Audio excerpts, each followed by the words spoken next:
Good Sunday afternoon, everyone. Breaking news is happening right now on 12 News this Sunday afternoon at 3 o'clock. After weeks of pressure to step aside from leaders in the Democratic Party in just the last few hours, President Joe Biden says that he will end his presidential re-election campaign. The announcement coming just months before Election Day.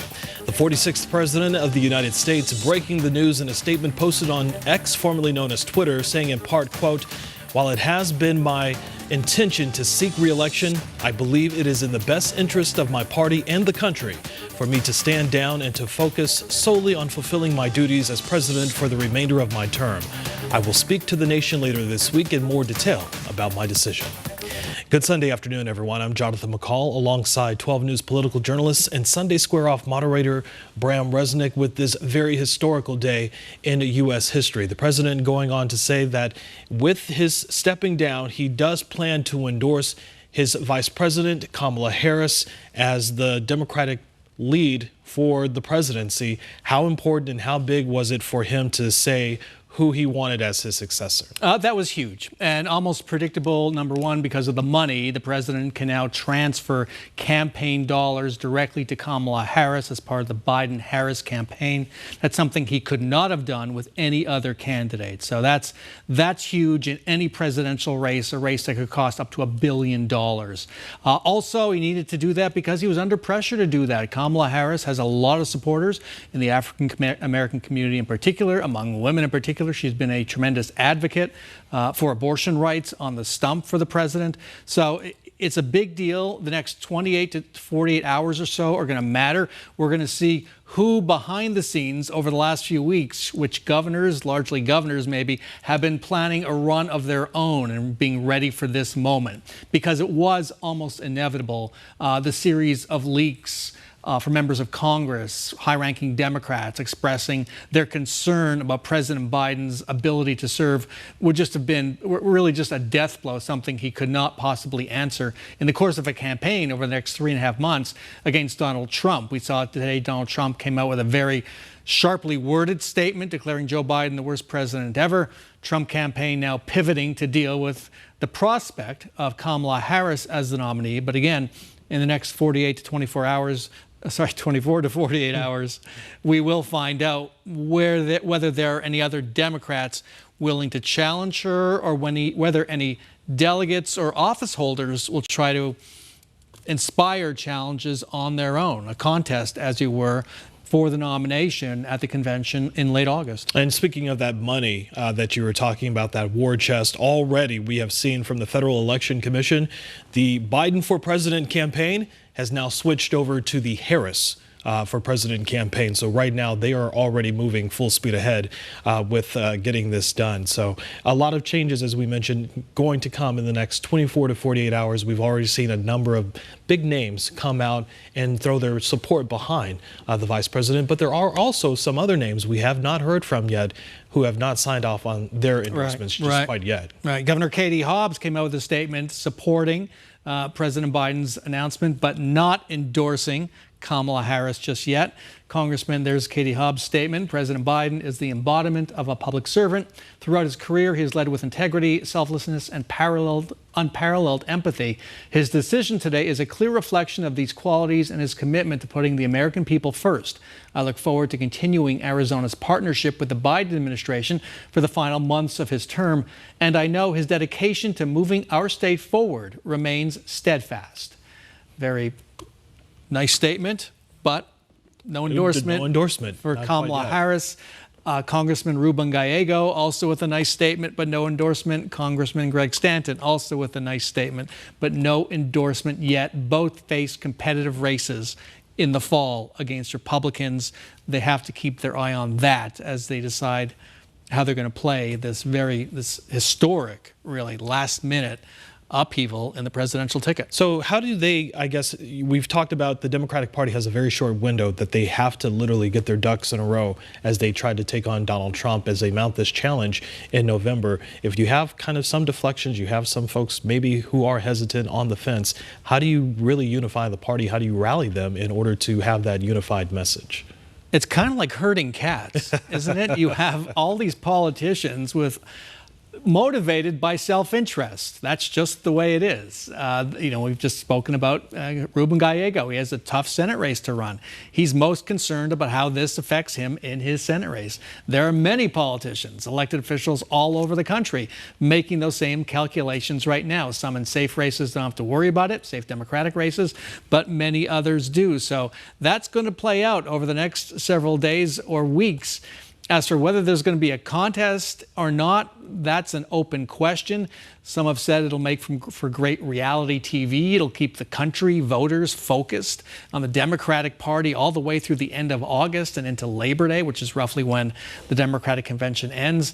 But I have to believe there are also some risks in that. Yeah. It could show a fractured party coming off a Republican convention just last week, where you saw a very unified Republican Party around the presidential nominee, Donald Trump. How do you think, moving forward, Vice President Kamala Harris has visited Arizona many times in the last year. I believe it's 5 times that she's been here. The last 2 times, I believe she was here last month or the month before in Tucson. Before then in Phoenix, she had a message for the Biden campaign talking about freedoms, specifically reproductive freedoms. She's also been in Flagstaff at NAU talking about education that the Biden administration has done as well. So clearly she has made Arizona a pivotal place to be. Now with her at the top of what could be the Democratic ticket, how does that play into the election here for Democrats in November? Well, you noted Kamala Harris has made several visits here. This is a state where abortion is on the ballot. There will likely be an abortion rights initiative on the ballot in the fall. She has come here to focus largely on abortion. I will say I've seen her 4 of those 5 times. She is a very, very effective speaker. She has a way of connecting with audiences that is rare for a politician. I'll also point out her husband, Douglas Emhoff, the second gentleman, was just here on Friday. He made 4 stops in the Valley and was at the WNBA All-Star game later that night down at the Footprint Center. So this is like a second home to the Harris-Emhoff family. She's been very effective here, and if you've been keeping track of these things, you know that our Senator Mark Kelly has been mentioned over the last several days as maybe not just a vice presidential contender, but a possible presidential contender. Yeah. Today, he threw his support to Kamala Harris. However, you have to believe he's being vetted as a potential vice presidential nominee on the ticket. There are several other contenders. Arizona, I have to say, has slipped from the ranks of the true battleground must-win states. Based on the polling, it appears that the Democratic nominee, if it's Kamala Harris or someone else, will have to win 3 states in the Midwest, Northeast, the so-called Blue Wall, Pennsylvania, Michigan, and Wisconsin. Those are the states where the Democratic nominee appears to have the best chance of keeping them in the Democratic column and getting the electoral votes to get to 270. Arizona right now has slipped into the second tier. We don't know whether Mark Kelly is interested in being a vice presidential nominee, although that's a hard thing to say no to if you are asked. However, it's unclear how much heft Arizona and where we stand right now will have in that decision. As she is, if she's now the chosen one to be at the top of the ticket, as you mentioned, she does have to find a VP pick. Who specifically is she looking for? What should she be looking for in a potential candidate? One thing. Who can beat J.D. Vance in the vice presidential debate, and I believe that's scheduled for September. Yeah. That's going to be the highest profile moment for the vice presidential nominee. In this election, it's going to be even bigger. She is a former prosecutor. You have seen her prosecutorial skills in various venues back when she was in the Senate during the Supreme Court nominations. And again, you've seen them on the campaign trails. I think that's something she's going to be looking for in a vice presidential nominee. Also, here's the trick for a vice presidential nominee. Many of these candidates are local. They may have won in their state. They've never gone national. They have not been vetted nationally. That's a real challenge. You're seeing J.D. Vance on the Republican side get vetted right now. A lot of his past statements are coming back. He's having to explain them. You can expect the same thing to happen with some of the potential Democratic candidates, people in the running for vice president. All right. Real quick, we do have a statement now from former President Donald Trump saying, reacting to the news of President Joe Biden dropping out of this race, saying that, quote, crooked Joe Biden was not fit to run for president and is certainly not fit to serve and never was. He only attained the position of president by lies, fake news, and not leaving his basement. All of those around him, including his doctor and the media, knew that he wasn't capable of being president, and he wasn't. And now look what he's done to our country, with millions of people coming across our border totally unchecked and unvetted, many from prisons, mental institutions, and a record number of terrorists. We will suffer greatly because of his presidency, but we will remedy the damage he has done very quickly. Make America great again. That statement coming from former president, the 45th president, Donald Trump, on the news that current president Joe Biden has now dropped out of the race. We want to continue our conversation right now with Mesa Mayor John Giles, who joins us live in studio this afternoon. Mayor Giles, we appreciate you coming to talk to us about this. Again, a very historic day in our country. We've had a lot of those in the last month or so. It seems like when we have one tops the other. Just your initial reaction, your initial thoughts on the president dropping out today. Well, it really is historic, isn't it? I mean, that's probably a word we're going to hear a lot over the next 100 days. My initial reaction was that, let's take things a day at a time. And today, I think it's appropriate to focus on the 50 years of service that Joe Biden has provided this country. So I thought it was appropriate. I appreciated the governor's nice comment that I saw a moment ago, and others that have chimed in. As you mentioned, I'm a registered Republican, but I have admiration for Joe Biden. A lot of good things have happened in my community as a result of some of the great legislation that he's accomplished during his presidency. So my first reaction was to go onto Twitter and just thank him for his service and to congratulate him on a lot of success. You posted a very gracious statement on social media. What did you think of Donald Trump's statement that we just read? I frankly have to say, as a Republican, I was disappointed. I was this last week seeing the change in tenor that he brought, kind of post-assassination attempt. I was very encouraged by that. Reaching out to all of America and saying that we had to lower the temperature. I thought that was spot on, and I think that the country responded well to that tone from Donald Trump. We saw the opposite today, so that was disappointing to me. How much heat have you taken as a Republican who's come out and you endorsed Joe Biden in 2020? Here you are today, as he nears the end of his presidential term, issuing a gracious statement. A lot of Republicans, especially in Mesa, don't like that. Right. We are in a hyper-partisan environment right now, and that's unfortunate.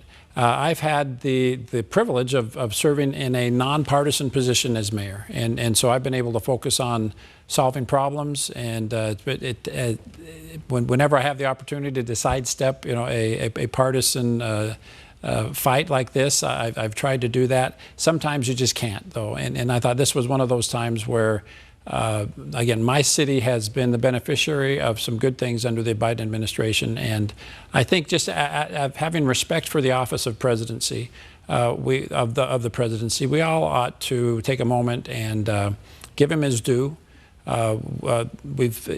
The infrastructure that's been built in my city, I'm going every week now to a ribbon cutting in Mesa, and many of those projects are paid for with federal infrastructure dollars. And so we're grateful for his good service. And that was really a landmark deal, the infrastructure plan that really helped, as you mentioned, not only your city, but so many other cities across America as well. What do you think Mesa would be if those federal dollars weren't available to you? Well, and don't forget the CHIPS Act. I mean, statewide, look at the TSMC investment, the Intel investment, literally the thousands and thousands of jobs that are going to have a generational impact in Arizona. That has Joe Biden's fingerprints are all over that. So I think regardless of your political affiliation, I think it's appropriate to look at the good that has been accomplished over the last 3.5 years and to give Joe Biden his due. I'm struck by the fact that if Donald Trump could check off all the accomplishments you just mentioned, he would have been out there every day, if not every week, just talking about them constantly. Was that perhaps a failure of the Biden administration for the president himself? Because we certainly saw senators, congresspeople talking about it. Was that a failure of President Biden not to be out there and constantly telling folks, you know, here's what I'm going to do, here's what I did, and here's what I'm going to do again? Just really hammering it home. You know, his presidency certainly has not been perfect, and one of the critiques I think that you could hang on him is he has not done a great job of explaining his record. And if you listen to, you know, certain cable news networks right now, you would think we're in the middle of a depression. You'd think we have record high crime. I mean, you would think it's absolutely the worst of times. When you actually check the facts, the opposite is true. And so that it is unfortunate that Joe Biden is leaving with at least a partisan perception that he was less than successful as president.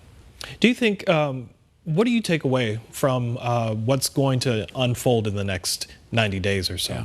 Yeah. As we mentioned, these are unprecedented times. We've never seen something like this really unfold so close to Election Day. How do you think this will play out?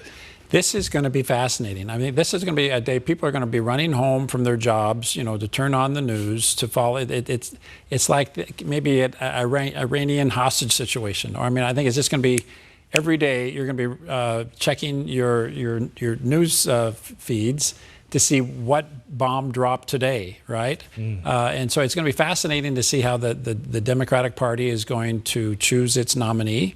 I think it's clear that Kamala Harris has a huge advantage right now with an existing campaign. She's going to wake up tomorrow and do what she's been doing for the last several months, right? And someone wanting to challenge her is going to be starting way back. So, but still, that's going to be fascinating to see how that unfolds. It's going to be fascinating to see how the Republican Party responds to that. You know, to what Donald Trump doesn't like having attention shifted away from him. So it might, you know, it might tempt some of the sides of his nature that likes to respond with outrageous comments and more tweets like the one we just saw. So it's going to be, I think we all need to just pop a lot of popcorn, come home and enjoy what's going to be a very entertaining campaign season. I was going to say, if I'm a voter, if I'm undecided, if I'm still, you know, on the fence about what could happen in November, this really is going to be the best reality show out there. Speaking for some of those voters who I've heard from, they're not crazy about either. About all this. They prefer maybe a more sedate campaign. Let's see. So you're in office till the end of December. Correct. Your endorsement has been very valuable. It's been sought out by Democrats. Senator Mark Kelly endorsed him. Democrat Governor Katie Hobbs. Do you plan to endorse in this presidential race before you leave office? You know, I don't look for opportunities to do that necessarily because the role of mayor is a nonpartisan position, so I don't go out looking to irritate people if I don't have to. But there are some times that I feel like silence is acquiescence. And when it comes to, there are some real moral bars that I can't, you know, not respond to. And then that's what's provoked me to do it in the past. So I would suspect that I'll do that again in this presidential campaign. You will endorse again? I suspect I will, yes. Give us a hint. Well, in the past, again, I unapologetically will say that I'm a Republican. So given the opportunity to endorse a good Republican candidate, I will do that. But you have to get over a certain minimum bar. And one of those things is respect for the Constitution, respect for the rule of law. And Donald Trump hasn't been able to get over that bar with me previously. So I don't see that changing. All right. I have to ask you one more thing. We're talking about what you describe as the benefits to Mesa of some of the legislation under President Biden. It is striking that you have Republican members of Congress representing your district. They benefit from this too. Do any of them tout it? And how do you deal with that? You know, those elected officials, I really can't comment. They've made their beds and it's been successful for them, right? They're getting reelected and they enjoyed some national prominence. So I won't second guess the choices that they've made. To me, I struggle with again, getting over some of those character bars that prevent me from, on policy, the president, there's a lot of things about Joe Biden that I disagree with. Immigration? Well, yeah, I think that's one of the real issues that Kamala Harris is going to have to explain, particularly to people in Arizona. The crisis at the border is a real thing for those of us here in Arizona who see it and can feel it.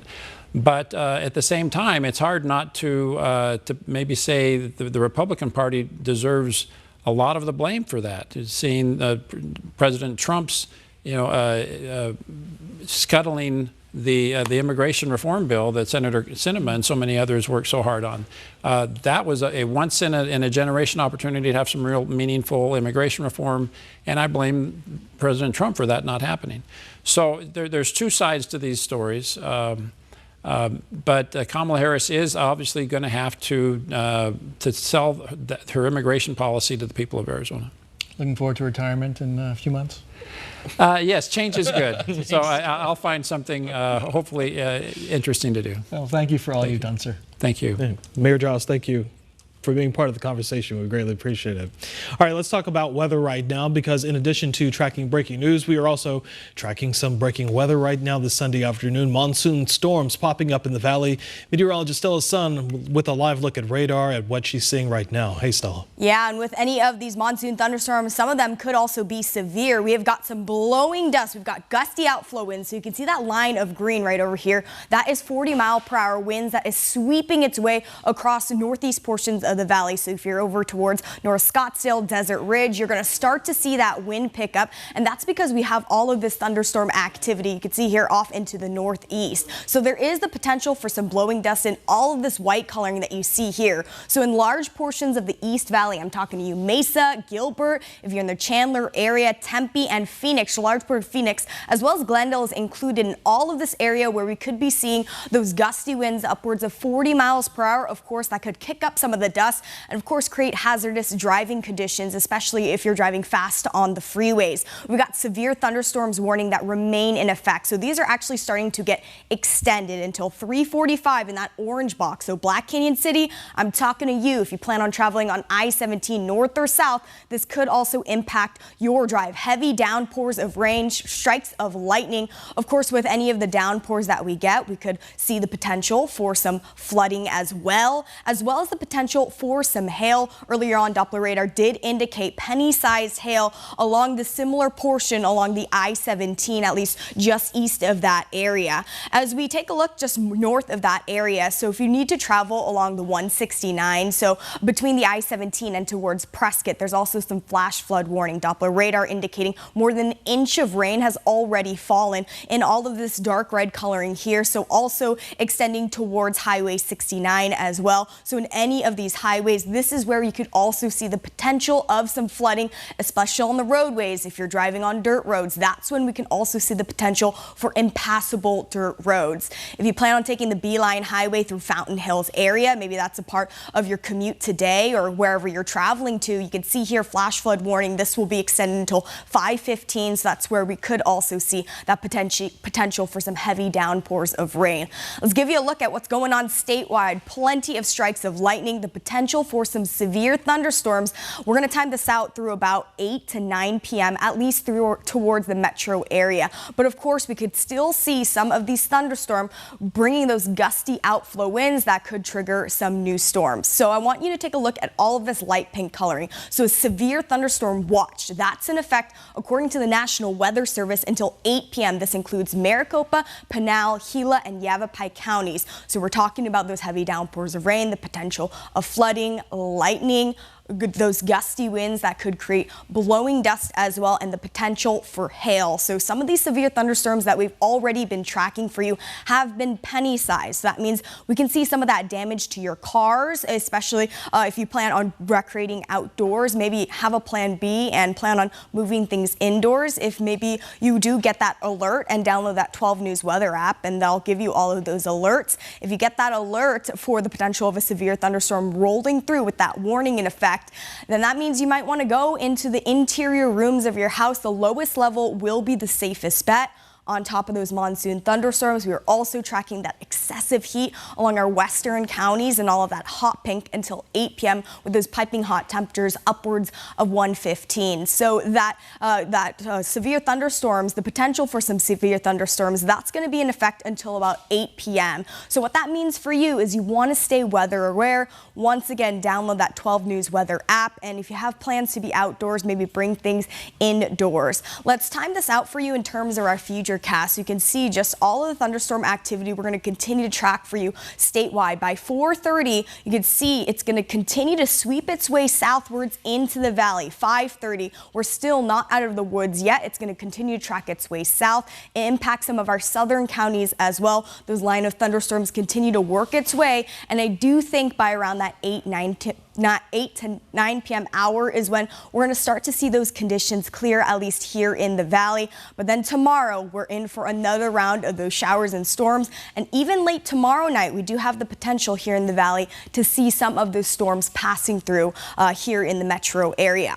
Let's walk you through the temperatures as we move along through the rest of your Sunday evening. I do think when we get those thunderstorms rolling through, that means some rain-cooled air. So we could start to see those temperatures start to drop off already. So we've already hit 112 degrees this afternoon, but of course we're going to start to see the rain-cooled air and of course those gusty winds.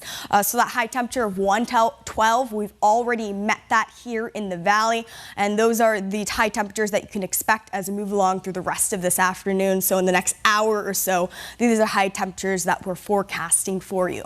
We're calling for a weather impact alert today, so that's the potential for some severe thunderstorms possible, not all of them, but isolated, possibly scattered. We hold on to those rain chances for much of the week, and we're also calling for a weather impact alert on Tuesday as well, because we're expecting another round of thunderstorms to roll its way in. We're going to continue to track radar for you and bring you all the latest updates at 12 News at 5:30. All right, Stella, thanks so much. If you are just joining us right now at the bottom of the hour this Sunday afternoon, you are watching live team coverage of breaking news right here on 12 News. President Joe Biden has just announced in the last few hours that he plans to drop out of the race for the White House in November.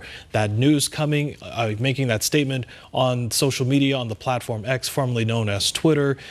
This coming after weeks of mounted pressure from folks within his own party, calling on for him to drop out of the race after that debate, that first presidential debate with former President Donald Trump, where a lot of folks had some questions about his mental acuity, whether or not that he was ready for the debate. The president said, I was sick, I had a bad night, but that clearly just was not enough to quell Democrats who were really concerned about losing the White House in November. And not just any Democrats, but former President Barack Obama and former House Speaker Nancy Pelosi, two very powerful Democrats, Pelosi in particular, who marshaled support basically to nudge Biden out of the race. Now, we've been talking all afternoon to delegates, elected officials, about getting their reaction. Right now we have on the phone with us former State Representative Daniel Hernandez. He is a Biden delegate. He's in Tucson. If you recall Daniel's story, he was an intern for Gabby Giffords, who helped save her life in the Tucson shootings in 2011. He's been close to the family. Daniel joins us now. Daniel, are you there? Hey, Bram. Good to be back on. Thanks for joining us once again. Give us the state of play now among Biden delegates and how they're receiving this news that Kamala Harris has been endorsed by President Biden as his successor, as nominee. Do you think there will be any pushback from the rank and file on that could lead to a fight at the convention? Bram, since I heard the announcement a little while ago, along with everybody else, first it was a lot of confusion and wondering, is this real? Because as we know, Twitter doesn't verify users in the same way. So the first kind of messages that I got from other delegates was, is this true? And then it wasn't until the news started verifying it. Now what I'm hearing is a lot of excitement. I have had multiple people who've told me, in not just Arizona, because I'm friends with a lot of delegates in other states, including a friend of mine who's a delegate in Michigan, who's an elected official, and we just got off the phone a little while ago, and it's genuine excitement for the first time in a long time, and the belief that having Kamala Harris at the top of the ticket will allow us to make sure that we are taking this fight to all of the battleground states and potentially expanding in some of the states depending on who the VP nominee is. So I think there is some chance of an open convention, but I think what I'm hearing right now is a lot of people saying we need to coalesce behind Vice President Harris, and we need to make sure we do everything we can to make this a referendum on Donald Trump not getting a second term, as opposed to, anything else. And just moments ago, we saw Governor Josh Shapiro of Pennsylvania, one of the people who might have challenged Kamala Harris, throwing his support to her. He, of course, is a potential VP nominee under Kamala Harris. Do you think we're going to see other potential challengers, such as Gretchen Whitmer or J.B. Pritzker of Illinois, just throwing their support to her as well and putting this whole contest to rest? I think so. I think what we're going to see is the coalescing behind Vice President Harris. I think it was CNN that was reporting that Debbie Dingell was on, and she was saying that Gretchen Whitmer is not running. So I think the top tier folks in those potential challengers would be the names that you just mentioned. I'd also throw in Amy Klobuchar, who was in the presidential primary in 2020. She just came out a few seconds ago and endorsed Vice President Harris. So I think what we're seeing is a lot of people saying we have 100-ish days to go. We need to do everything in our power to make sure that we elect Kamala Harris and stop Donald Trump from being president a second time. How do you make that case? How do you make that message with so little time to go to rally the troops behind Kamala Harris to get that message out to the American voters? I would say that Vice President Harris is one of the strongest communicators that we have in the Democratic Party. She's one of the strongest debaters that we have. I think we've already seen an ad from from Donald Trump's campaign saying he's not going to debate her because this is a party in chaos and he doesn't know who the nominee is going to be.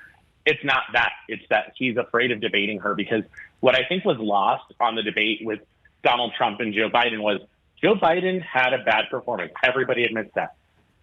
Donald Trump also had a terrible performance. It wasn't a slam dunk by any means. He is forgetful. He goes on rants and tangents. That's why he had the longest convention speech of all time, because he is still somebody who is not qualified for the job, even though he's held the job. So I think that's the thing that we're saying, that this is going to be a ongoing conversation for probably a couple of days, but I wouldn't be surprised if we all start getting behind Vice President Kamala Harris in the next couple of days. Daniel, can you talk a little bit about, I know a lot of folks have been, for weeks had been pushing for President Joe Biden to drop out of the race. Should he have done it sooner, or is now the perfect time for him to do it? I know that a lot of folks, had been pushing him to do it. Should he have done this sooner? Or, again, is, him just doing it is the perfect timing for it to get done? There is never a perfect time to drop a presidential campaign. There are a lot of logistical issues with changing your mind about being able to run. But I think what Donald Trump and Joe Biden did are completely different. Donald Trump talks about America first, but always puts himself first. Joe Biden, when faced with this decision, said, I am not the best person to be able to stop Donald Trump from being president again. I need to put country first. And then he dropped out of the race. So there's never a perfect time. But right now, I think, is a crucial moment, because we are right before the convention. August 19th is when the Democratic National Convention meets in Chicago. I, along with thousands of others, will be there to hopefully nominate Vice President Harris. But there was never a good time. But if there was something that I think we can take away from this, is he made the ultimate sacrifice. He's been wanting to be president for a long time. I think Joe Biden first ran for president in the 80s, before I was even alive. This is something he's always wanted to do, but even he understands the importance and the need for him to step aside and clear the way for somebody else to be able to make that stronger case against Donald Trump in November. Daniel, you are also set to go. You were supposed to meet the vice president this coming week in Washington, D.C. Do you know if that's still on the table? I have reached out, and I've been told that there have been no changes yet, but to be prepared for the schedule to be fluid. So if we go on Wednesday, Alma and I, along with our mom, to the residence on Thursday, happy to come back and talk to you about what we tell her and what she says to us on Thursday. But right now, if there's a good reason to cancel it, running for president is a pretty good reason to cancel an event. Daniel, you have deep connections to Tucson, deep connections to the Gabby Giffords and Mark Kelly.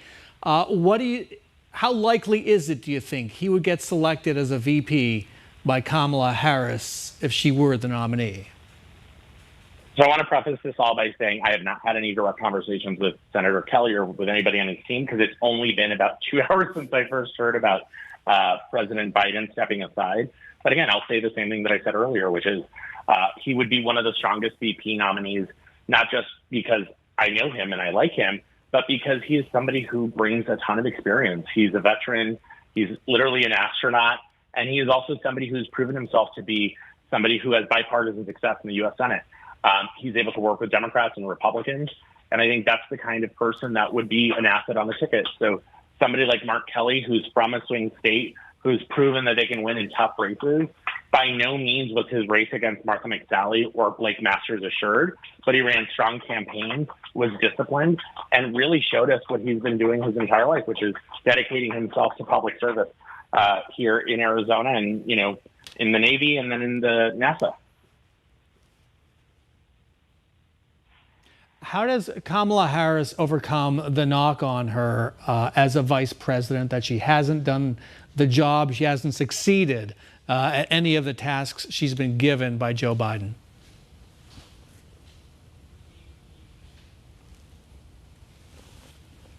And she's been somebody who's helped deliver results for Arizona and also for the United States. When you look at some of the things that she's done, she was the one who was the key tiebreaker on multiple votes because for the better part of 2 years, she was locked down and couldn't really leave the Senate because we were a 50-50 Senate. And when there were contentious votes, she was the one who had to physically be there and preside over the U.S. Senate. She built relationships with Democrats and Republicans working on Capitol Hill to help actually guarantee some of these bills getting passed. So I would argue that she's actually been someone who's been very successful as vice president, whether it was the CHIPS Act or whether it was Respect for Marriage Act. There were a lot of times where vice president having those strong relationships that she developed in the U.S. Senate have been crucial. And that's where I also think Mark Kelly would be a big asset. He has strong relationships with Republican senators from all over the country, and he's able to sit down with folks and find ways to work with them. And I think that's something that Mark Kelly would be able to bring to the table that Vice President Harris brought to the administration, which is being able to get stuff done in the U.S. Senate and in the Congress. All right, Daniel Hernandez, thank you so much for joining us this afternoon with your insight. You know what? A lot of folks will definitely be paying attention to this over the next few weeks, especially with the DNC now coming up in Chicago in a few weeks. We know that Daniel will be there. He's going to go talk to the vice president this coming week to see more about that. So, Daniel, we do appreciate the time as part of our continuing coverage this afternoon. In addition to President Joe Biden dropping out of the race for the White House this Sunday afternoon, we are also tracking monsoon storms. And matter of fact, in just the last few seconds, if you heard our phones going off live here on the air, we're now tracking some dust warnings that are coming into the valley as storms move closer. 12 News meteorologist Stella Sun in the building this afternoon, tracking it all for us and where things stand right now. Hey, Stella. Yeah, hey, Jonathan, we are tracking some severe thunderstorms that are rolling its way in. Doppler radar indicating some penny-sized hail. This is for in all of that area that you see here in that orange coloring. So this includes Black Canyon City. If you're over towards Cave Creek or if you're in Carefree, Anthem, this also includes New River. This has been extended until 3:45. So that is where we could see the potential for some of that penny-sized hail that's already been indicated by Doppler radar. So you can see all the strikes of lightning, the heavy downpours, more than an inch of rain has also fallen in areas. You can see here along the I-17, the 169, the 69. So you can see here, this is in the flash flood warning that will run until 6:30. So through that dinner time hour, that's where we could see the potential for life-threatening lower lying areas, seeing some of that flooding, dirt roads also becoming impassable, and over towards the Beeline Highway as well, where it links up just south of the 188 is where a flash flood warning has been extended to about 5:15. So you can see here, we've got got some gusty outflow winds, so in that line of green right now. So as we start to see some of that rain cooled air, those thunderstorms, it is pushing out some of the winds. So winds upwards of 40 miles per hour are pushing its way, just passing through portions of Scottsdale, North Scottsdale, and working its way over towards Glendale. You can see that sweeping motion there in all of that green coloring. So this has triggered some of that blowing dust. So that dust storm warning is now in effect in all of that tan coloring. So this includes all of Phoenix. It also looks like the South Valley as well, large portions of the West Valley. So that means we could see the potential for some dangerous driving conditions. If you can maybe put off some of your driving plans, if you need to go somewhere for dinner or so, you might want to push that off. That's going to run until 4:30. That's where we could see the potential for some blowing dust with Doppler radar indicating 40-mile-per-hour winds. Showing off State 48, plenty of thunderstorm activity. It's sweeping across some of our northern counties, rim country, also towards the White Mountains. And we're going to continue to see some of that thunderstorm activity, at least here in the valley, through about that 8 to 9 p.m. hour. So that the severe thunderstorm watch, including in Maricopa, Pinal, Gila, and Yavapai counties, runs until 8 p.m. in some of that light pink coloring that you can see here. And this is on top of an excessive heat warning for some of our western counties until 8 p.m. with some of those temperatures that could be warming up to upwards of 115 plus. So what this means for you until 8 p.m., the potential for some severe thunderstorms here in the valley, not all of them isolated in nature, but that means we could see the potential of hail. So think about maybe moving your indoor activities inside. If you do get that alert or that warning on your phone, move into some of those interior rooms of your house and the lowest level. So stay weather aware throughout the rest of this afternoon and evening, and track radar on your 12 News app. It is free for you to use. Let's time this out for you in terms of when we're going to continue to see the rain, showers, and storms passing its way through. As we move along through about that 5 p.m. hour, we are expecting those lines of showers and thunderstorms. So be sure to be posting on the 12 News Weather Watchers Facebook page if you don't have it, so we could share that for you. As we move along through about 5:40, it's going to continue to be passing through the valley, and then it's going to start pushing its way towards Yuma County, portions of Tucson, and in some of the southeastern counties across Arizona. As we move along through those overnight hours, those conditions will clear until tomorrow morning, and then we are also going to continue to see some of those thunderstorms develop tomorrow afternoon.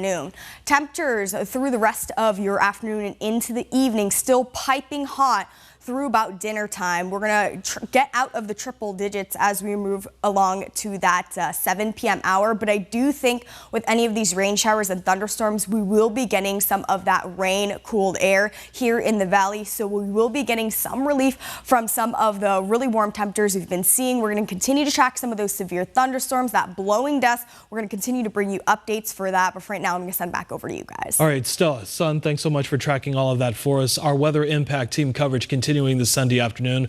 We are live on the roads in the far north part of the valley right now, tracking those storms as they come closer to Phoenix.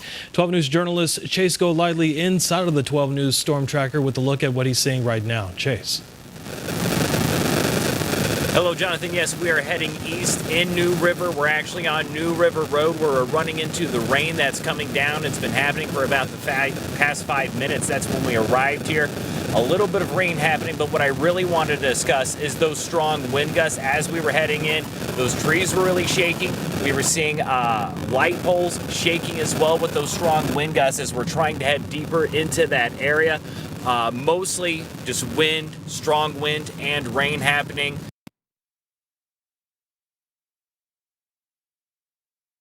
That was 12 News journalist Chase Golightly trying to bring us live coverage of weather that is moving in through the valley. Obviously, he's running into some issues with those storms as they're rolling into our area, creating a little bit of issue. But we're going to continue our coverage here on air this afternoon. As the big story we are discussing, President Joe Biden has decided to end his reelection campaign bid after weeks of calls from within his own party to drop out of the race, to pass the torch. It seems he has done so, giving his seal of approval to his vice president, Kamala Harris. The Biden-Harris ticket no more. Just in the last hour, the Federal Election Commission now says the Biden for president campaign is now the Harris for president campaign. So they are moving quickly and full speed ahead, Bram. Yeah, it's the Harris-TBD campaign as we wait to find out who's going to be the other half. Who the vice presidential nominee might be, again, assuming she gets the nomination at the Democratic convention toward the end of August. So we've been talking to folks all day long here on 12 News and on 12 News Digital. Joining us now is a former state representative. He's not a delegate, but he is on the credentials committee. That's correct. For the Democratic National Convention. Lorenzo Sierra of Avondale? Avondale, that's Avondale, right. Proudly of Avondale. Thanks so much for joining us. Absolutely. Thank you for having me. Did President Biden do the right thing? President Biden has and always will do the right thing by America. And I think today had to have been absolutely heart-wrenching for him.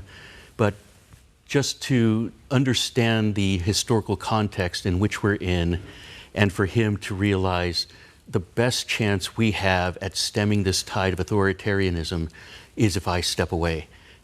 Absolutely stunningly brave and just profoundly self-aware to be able to do that. I can't imagine that was easy. And you feel a deep personal allegiance to the president. Explain that. Well, back when the pandemic was in its height, back in October of 2020, I got COVID while we were visiting my daughter back in D.C., and I was put on a ventilator with a very slim chance of living.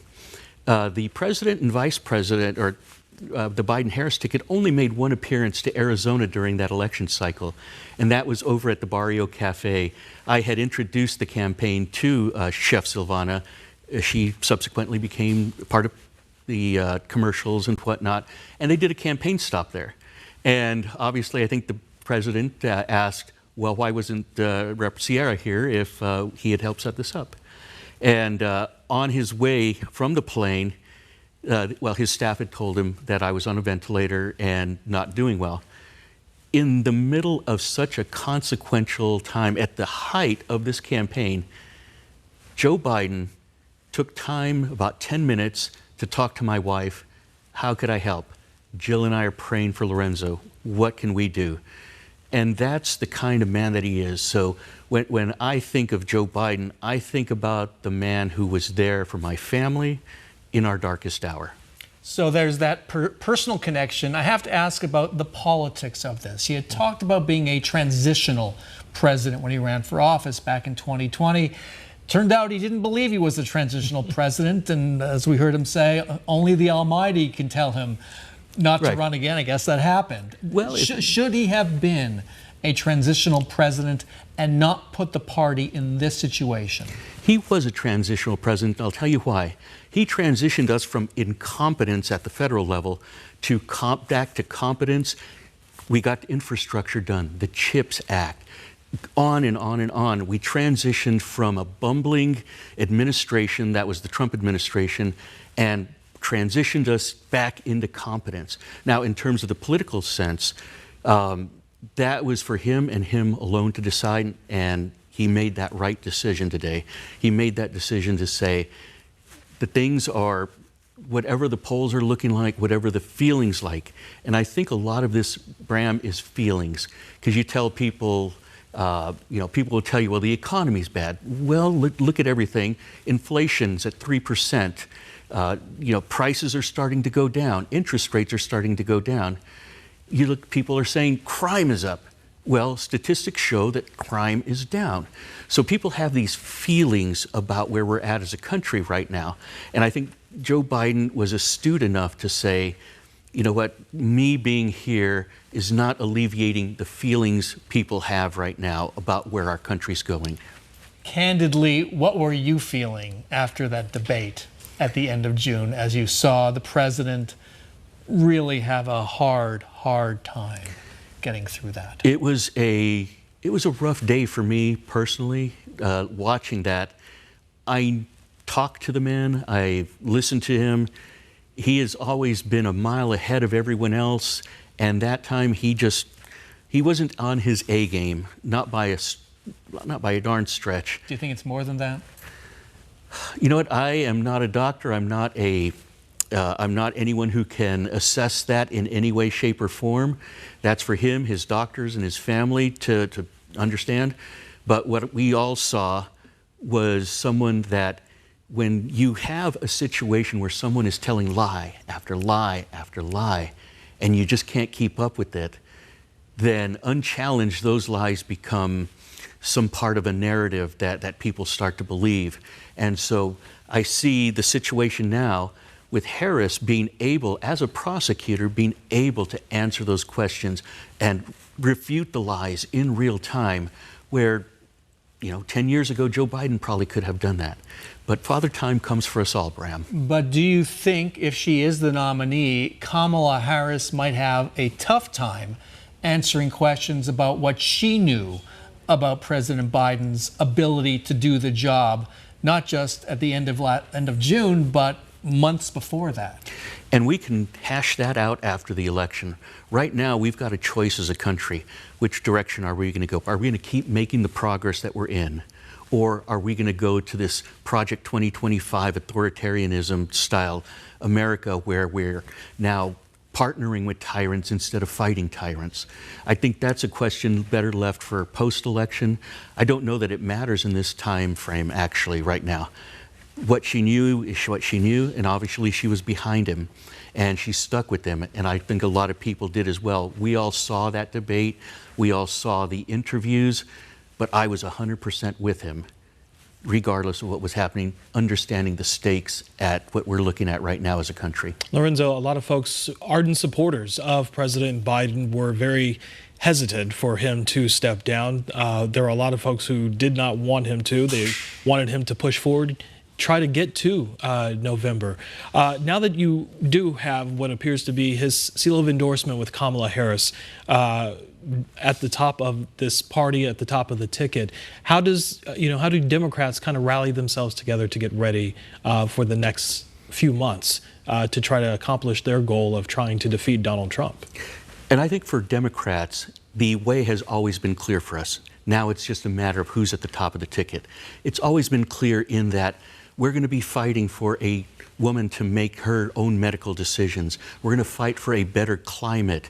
We're going to fight for good jobs. Those are the things, just the scratching the surface of what we're doing. And we're going to rally behind things that we're for.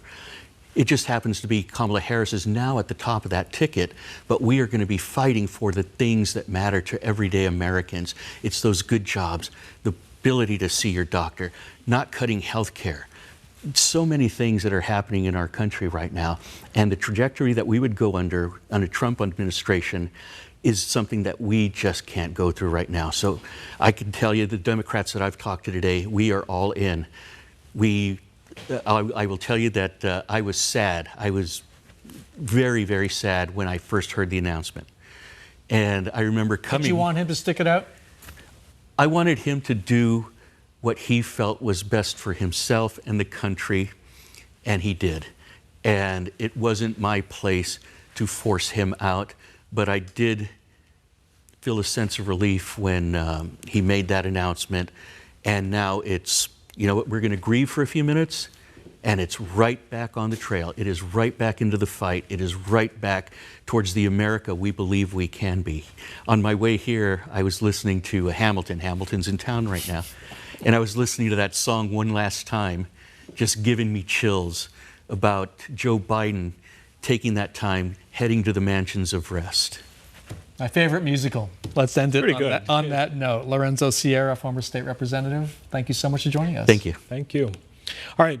In addition to our breaking news that we're following this Sunday afternoon, we are also tracking breaking weather. 12 News weather impact alert as monsoon storms continue to blanket the valley. This is a live look at an ADOT camera off the Loop 303 and 51st Avenue. Look at what's happening right there. You can see the strong winds, the gusts shaking the cameras in that area, but you can also see what appears to be a wall of dust also in that area. If you are anywhere in that area, you may just want to give yourselves some extra time. Obviously, don't drive into those storms.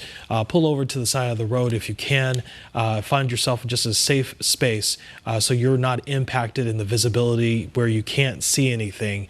Because again, these storms are rolling in very quickly this afternoon. Again, this is a live look from the ADOT camera at the Loop 303 and 51st Avenue. As we mentioned, it is a 12 News weather impact alert day. 12 News meteorologist Stella Sun tracking where things right now on live radar, where those storms are. Stella.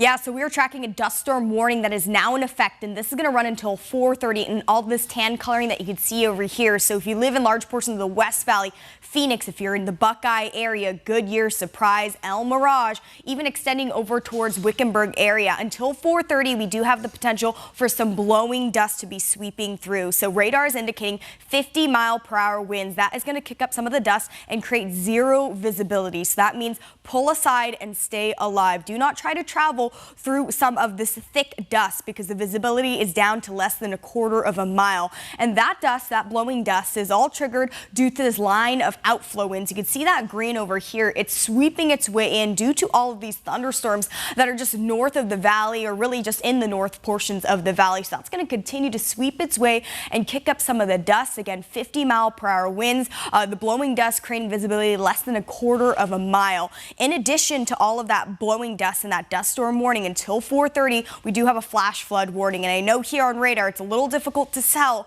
because we have numerous strikes of lightning, dozens of strikes of lightning. We've got flash flood warnings that remain in effect. So in large portions of the I-17, even portions of the 169 and the 69, if you need to head towards the Prescott area, flash flood warnings through about that 6:30 hour. That is where we could see those the potential for lower lying areas to see some rapid rain showers really develop and puddle and create some of those hazardous driving conditions. Also along the Beeline Highway or the Highway 87, and this is extended until 5:15 later this evening. State 48 showing you the big picture. We're going to continue to see the line of showers and thunderstorms sweeping its way in a southeast fashion, large portions of the White Mountains, the Rim. Also, if you're in some of the northern counties over towards the Red Rocks or the land of the Red Rocks there.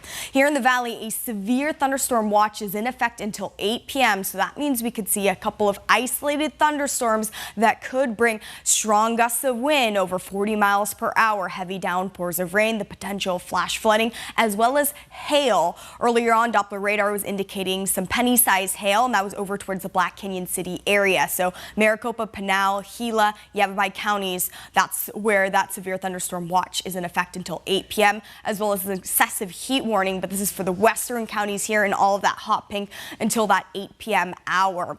So here is what you need to know as you prepare for the rest of your evening. Until 8 p.m., the potential for some thunderstorms rolling through. Of course, blowing dust is the big concern. If you can avoid driving on the freeways, that will be your best bet. If you don't have the 12 News app already, download it. That is where you can track radar and, of course, get all of those important weather alerts. As we time this out for you and move along through the rest of the evening, we're going to continue to hold on to the shower and thunderstorm potential working its way in through about that 6 p.m. hour. You can see it's more so in western portions of the valley. And then we're going to start to see that to impact our areas along I-8 as well as towards Yuma County and sweeping its way in. We're going to continue to track radar for you, bring you all those important weather updates. We're going to stay on top of this and, of course, prepare you for what's to come.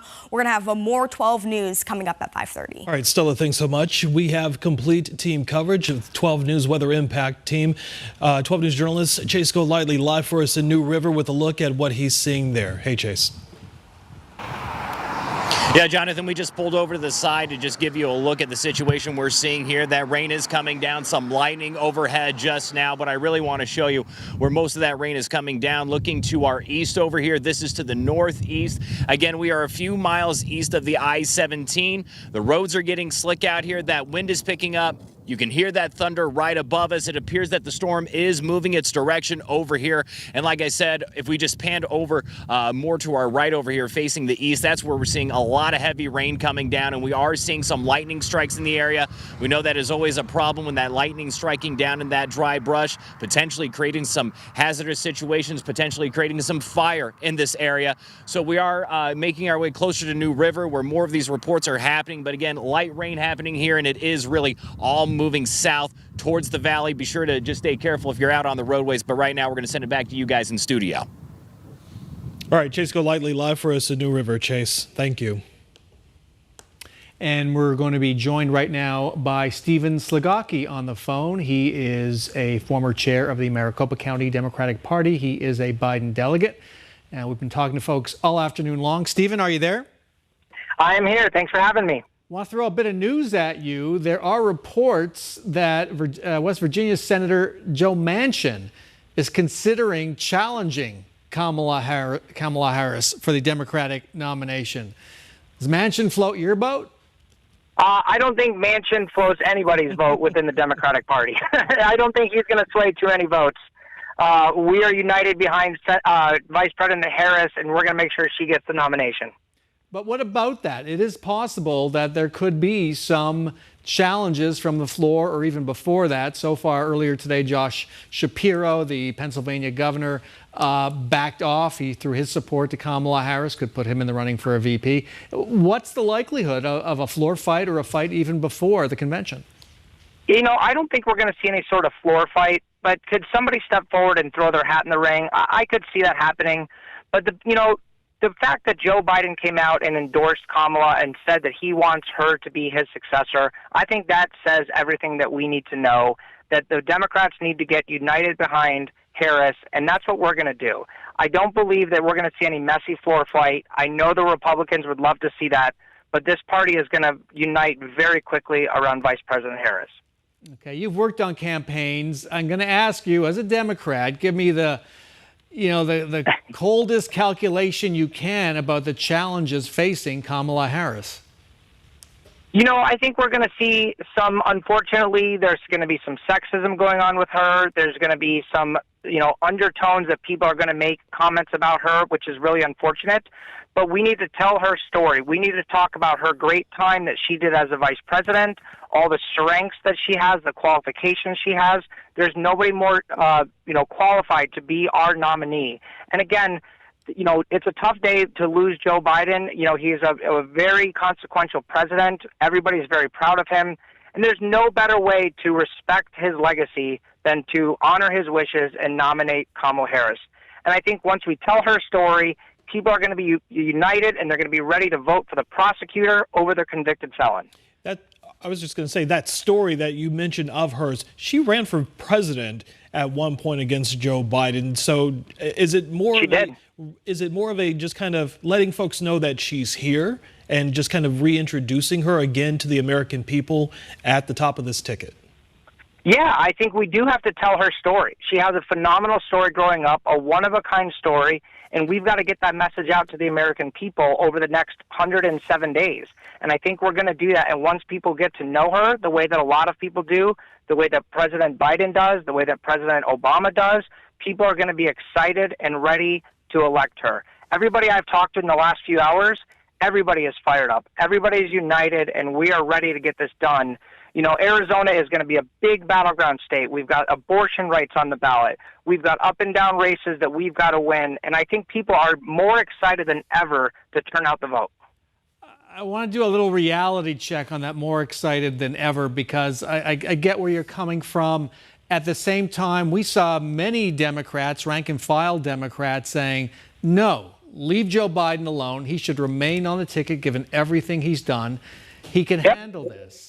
And so will there be some residual bitterness? Is there some bitterness even today about Joe Biden, the president, clearly being muscled off the ticket by Nancy Pelosi, Barack Obama, and others? Sure, and I can understand that frustration. And the media coverage over the last few weeks and some of the comments have been disappointing, no doubt, and it's been tough to see, people calling on such a great president to step down. However, people they see the threat that Trump is and the Project 2025 movement that they are trying to do. And I think that in the end, we will be ready to defeat the MAGA Republicans versus some, hurt feelings or things that were said in the last few weeks. I think people see the threat that Trump is, and they are ready to win this November. And so what is your best guess about how this all proceeds over the next few weeks leading up to the convention start on, I think it's August 19th? Yeah, it's coming up here in a few weeks. We've got the potential roll call nomination because of the changes in the Ohio law. So we potentially have the virtual roll call here coming in a couple weeks. But again, I think we're going to see in the next few days everybody coming behind Kamala Harris. It's going to be exciting to see who she's going to make as her running mate. I personally hope it's going to be Senator Mark Kelly because he's so phenomenal, obviously represents our great state. But I think in the next couple of days, all the Democrats are going to get united and be behind her and whoever she picks to be her running mate. Again, getting back to those cold political calculations, does she need somebody from a blue wall state, somebody like a Josh Shapiro from Pennsylvania, Sure. which apparently, at least President Biden, based on polling numbers, needed more than Arizona right now? Yeah, we do. We need to pick somebody from one of the swing battleground states. Whoever that's going to be is going to be ready to take this fight on day one to Donald Trump. I don't know who it's going to be. I wish I had inside information, but I don't. I am just excited to see what's going to happen. This is unprecedented. This is uncharted territory that we're in right now, and it's exciting. But again, I think there's a new enthusiasm and new people are ready to get out and get activated that was not there even just 24 hours ago. People are ready for this. Take us inside delegate world right now. What are the questions, maybe kind of granular questions, weedy questions, but still important ones? What are the questions that delegates have about the next few weeks? Well, to be honest, people just need to know what the rules are. We don't know exactly how the nomination is going to work, what is going to happen at the convention. Are the superdelegates going to be voting? We don't know that yet. We need to know what the process is going to be before people can move forward. I think there's a lot of the delegates this time are brand new. They're excited, and now we've got this new historic opportunity here with whether you want to call it an open convention, but this is a new opportunity, and I think people just want to know what's going to happen, and I look forward to hearing from the DNC very quickly on the rules and how we're going to proceed forward as a party. I was going to say, Vice President Harris has been to Arizona several times this year. What does she have to do to make her case for Arizona voters to lock in step with her? I think she just has to talk about the incredible accomplishments of the Biden administration over the last 4 years. The bipartisan infrastructure law has been a huge advantage, a huge boost to Arizona economy. The CHIPS Act has made Arizona a leading manufacturer in the world. I think she's got to continue to talk about this incredible successes of the Biden administration. Low unemployment, inflation is coming down. She's just got to continue to run on the record of success that Joe Biden has had. Now, we were talking about that earlier with Mesa Mayor John Giles, who, as you know, is a big fan of the accomplishments of the Biden administration and how they've helped out his city. Did President Biden fall short, the administration fall short in just not selling those accomplishments enough?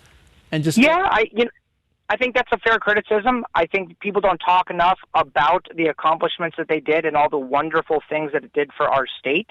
So yes, that is something that we have to get out the message for and continue to talk about the positive outcomes of the last 4 years and how, hopefully President Harris will continue to build on those accomplishments. There are some difficult questions the president and other Democrats are going to have to answer. We have Republicans saying, well, if the president can't run for, as decided he can't run for a second term, then maybe he doesn't have the capacity to stay in the role of president. We're seeing some calls for the 25th Amendment being applied. How do you respond to that? First off, I with all due respect to those Republican politicians, their judgment as far as taking rights away from women, I don't trust their opinions. I don't believe that is correct. I think Joe Biden can do the job. He's still very capable, and I'm looking forward to his final few final few months of his term. So I don't see any reason why he needs to step down. There is no crisis that he is in, but in his view, he viewed Kamala Harris as the best nominee to defeat Donald Trump in November, and that's what this is about. All right. Stephen Slagocki, thank you so much for joining us. Thank you so much. Have a great day. You too. If you're just now joining us just after 4 o'clock this Sunday afternoon, you're watching live breaking news coverage right here on 12 News. The big story this Sunday is President Biden has announced that he will drop out of the race for the White House in 2024, ending weeks of speculation, calls for him to drop out from his party, mounted pressure from top Democrats inside of the party for him to step down because of what they believed was a very poor performance by the president during his debate against former President Donald Trump. There were calls about his mental acuity. There's also been concerns about his health, his age, whether or not he would be able to last through another term in the White House as well. But again, the president ending all of that speculation today, earlier today, by posting a statement on social media saying that he was bowing out after all of these weeks. And to be clear, I've asked several of our guests this question over the last several hours we've been on the air, but Kamala Harris will have a tough question to answer regarding what she knew about the president's health and his ability to do the job, not just on the night of the debate, but in the nights and weeks and months preceding the debate. We've gotten reports from at least one member of Congress who said during the D-Day activities, that would have been in early June, the president did not recognize him. That certainly was troubling. And will more of that come out? And how does Kamala Harris answer to that as perhaps the nominee of the Democratic Party and somebody who has said she worked closely with President Biden over the years? And again, as I mentioned, this 25th Amendment challenge to remove the president if he's incapacitated, that might be just the kind of talk and talking points we typically hear in a campaign. But you'll see that from Republicans. You are seeing that already from Republicans on social media and elsewhere. But again, we are. Try not to jump ahead here. Vice President Harris will have a pretty tough challenge ahead of her. I do agree it'll be next 24, 48 hours. We'll see a consolidation of potential challengers. Who will the nominee be? Mark Kelly. His name has come up in the past several days as it's not just a potential vice presidential nominee, but even a presidential candidate. If it came to that, he threw his support to Kamala Harris today, and I think we have to believe his name will certainly get some consideration, again, because of what he's accomplished and his role here in a battleground state who has won 2 Senate elections in 2 years, which is quite an accomplishment. I'll also add, he is a heck of a fundraiser. He can raise money like nobody else in politics. A lot of people don't like money in politics. It's a fact, and the ability to raise it is pretty important. The president has had a lot of stumbles in the last week. It's amazing to think about how the political news has literally changed in just a matter of 3 weeks. Last week, we were talking about the attempted assassination of a former president. We were then talking about the Republican National Convention taking place in Milwaukee just a few days ago, and now we're dealing with this as well. Have you ever seen anything like this before, covering politics in all of your years? Not even close. Come on. Not even close. Not even close. But I think we have some important weather news to get to right now. Ooh, look at those pictures. We're going to see them in just a sec. All right. As we were saying before, in addition to our breaking news, we're also tracking weather as well. This is a live look from the 303 and North Olive Avenue. You can see dust now blowing into the area as monsoon storms continue to blanket the valley. And you can see, look at that. They tell you all the time, don't drive through that dust. And now you can see why. This is a live look at that area. It appears that folks have now stopped on that area right there at the 303 as that dust continues to blow through that area.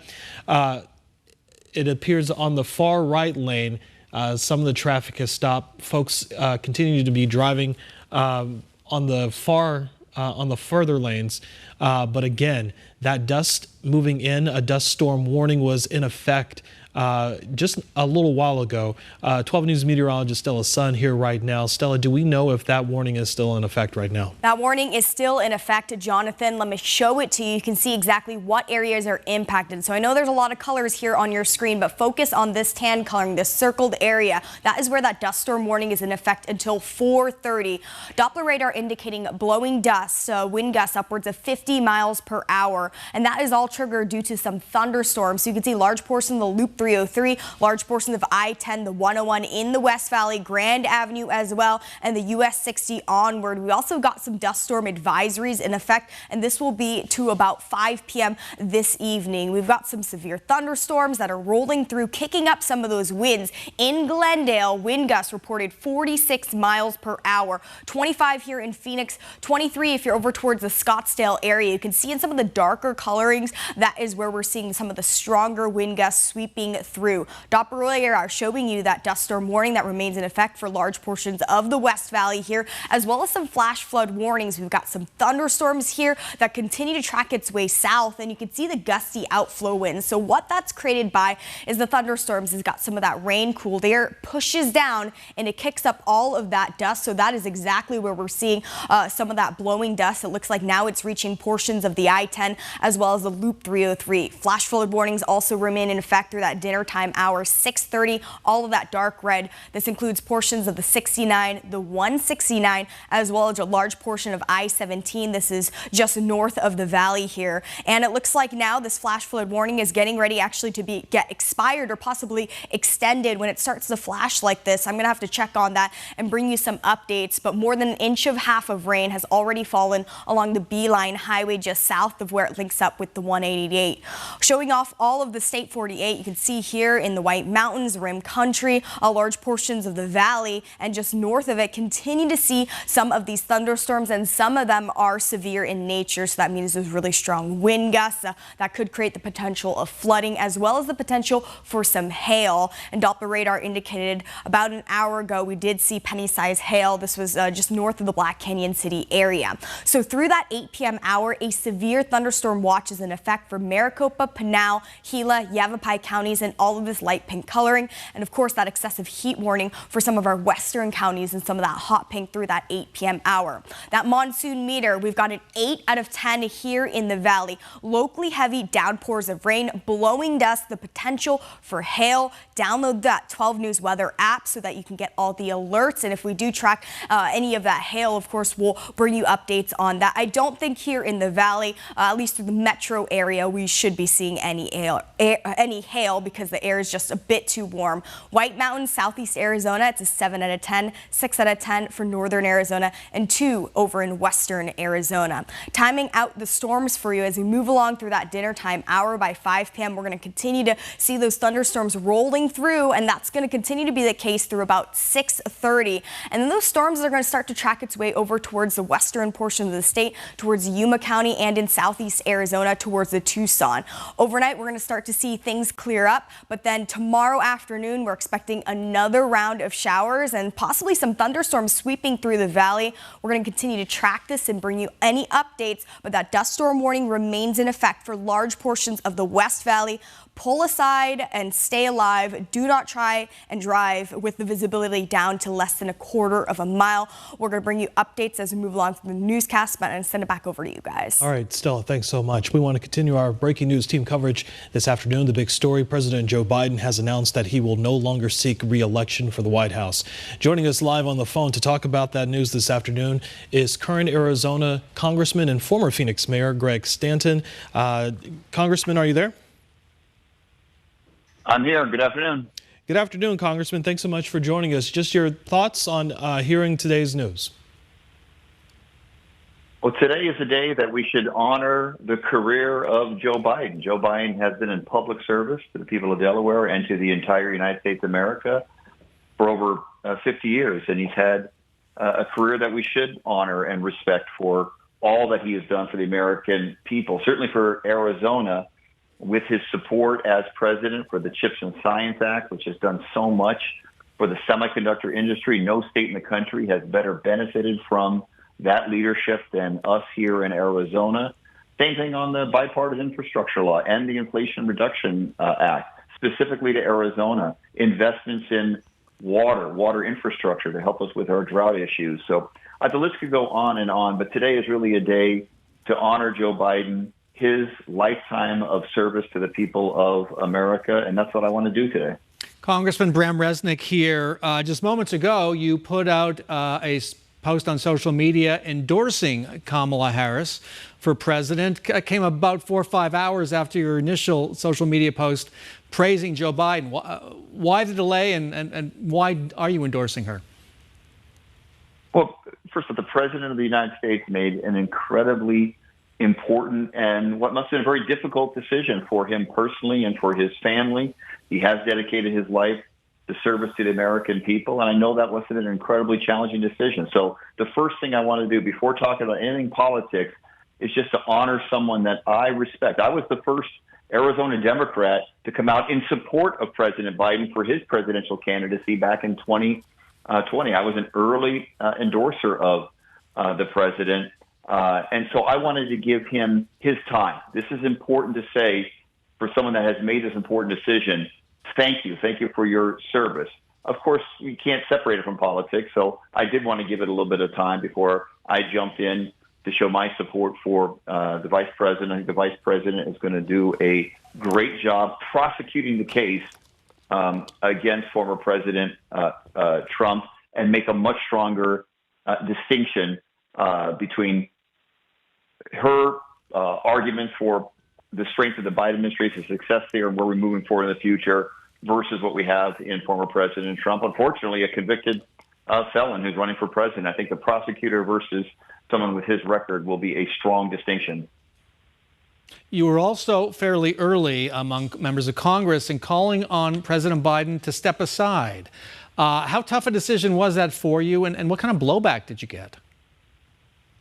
Look, politics can be a very difficult business, but I have built a reputation as a straight shooter, willing to speak up even during difficult times. That was not an easy decision because I do respect President Biden and his legacy of service so much. But ultimately, for the reasons I said at the time that I put forward my recommendation that he step aside, I put forward the reasons at that time. I don't want to dwell on that. I don't want to dwell on those at any moment. But sure, of course, I got a lot of blowback, as you would expect. This is a very, very challenging and difficult time in American history, and a challenging and difficult time during this campaign. But I felt like I need to be transparent and open with people, and again, be a straight shooter. You're running for re-election. Former House Speaker Nancy Pelosi reportedly told the president that the House would have been in jeopardy if he had kept on with his campaign. Did you feel in danger of losing your seat with Joe Biden at the top of the ticket? Look, I've served at the city of Phoenix as a council member, as mayor, and now I've served 3 terms in the United States Congress. Every time I assume I am losing, and I run a race as if I'm losing, and I leave no stone unturned in order to fight for my values, my supporters, my own family who sacrificed so much to allow me to be in this business. I always work as hard as I can under the presumption that I am losing. So I don't know. I'm not a political analyst in my own races. All I know is I want to present my values. I want to present my priorities, and then work as hard as I can to win that office. Writ large, though, I would say that we have to do everything we can to win the majority in the House of Representatives. Arizona is critically important. If Democrats are going to be in this majority, we have some of the most competitive districts in the entire country, including mine, as well as a couple of other the mostly hotly contested seats in the country. And I believe that with the vice president at the top of the ticket, we will have a strong shot of winning these key seats here in Arizona and winning the majority in the House of Representatives. Where do you stand on whether there should be a contest for the nomination? And I'll add that just a few moments ago on social media, there was a post that Senator Joe Manchin is weighing getting into the presidential race. Would that be a good thing? Should there be a contest, or do you want Democrats to come together around Kamala Harris? Well, I think you're going to see that the Democratic Party is going to come together around the vice president. Obviously, there will be a lot of discussion about who the new vice president candidate should be. But as a matter of reality, the delegates that were committed to President Biden are now able to support any candidate they want. But as a practical matter, I think the vast majority of delegates are going to come together, be united, stand behind Vice President Harris, and we're going to have a strong convention in just a few weeks, come out of it united and in the best position to be successful in this upcoming election. Congressman, can you talk a little bit about what this now does for the entire party as a whole? Obviously, there had been some folks, yourself included, who had called on President Joe Biden to step aside. There are others who are very adamant that he could finish out this race. With the vice president now appearing to be the front runner and leading this party and leading the ticket, what does this do for you, and how do you sell that message to the American voters before November? Well, so those of us that felt strongly that the former President Trump should not come back to the White House, that his policies are what led to, for example, the ripping away of a constitutional right that had been in place for almost 50 years. He was proud of that achievement, taking away abortion rights from women across this country. That someone who had that record did not belong back in the White House. I believe that we were united in that effort. People had different opinions about how to best get there. This decision, this important decision by President Biden, allows the party to unite and be in the strongest possible position moving forward. And that's why I think you are going to see this party come together swiftly. Yes, we had a little disagreement. Again, all for the same goal, is to make sure that Donald Trump does not get back in that White House. We were united in that position. There were some different ideas about how to best get there. Now we are going to be strongly united and pushing forward together. Now, this was a historic disagreement among the parties, something we haven't seen in quite a long time. I do have to ask if you thought President Biden wouldn't be able to prosecute a campaign against Donald Trump. Why do you believe, or I assume you still believe, he should remain as president and can do that job? Well, first off, the issue that I brought up as to why I thought the president stepped aside in that race, look, that's over now. The president has made this historic decision, this important decision. We honor him for his incredible career of service to the people of this country. I do believe that the vice president is going to just strongly be able to prosecute this case.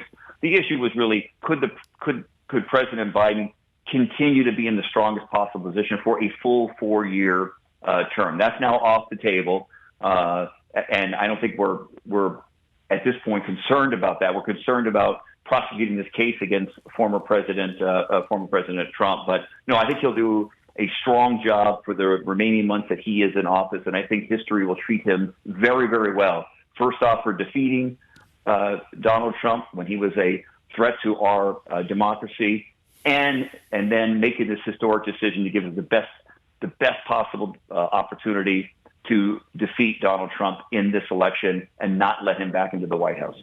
Have you had any recent conversations at all with the vice president, Congressman Stanton? I know that you've appeared with her at several events when she's made appearances here in Arizona. Have you had a chance to talk with her recently about the news of so many people wanting the president out, obviously to drop out of the race, and potentially what that could look like had it actually happened?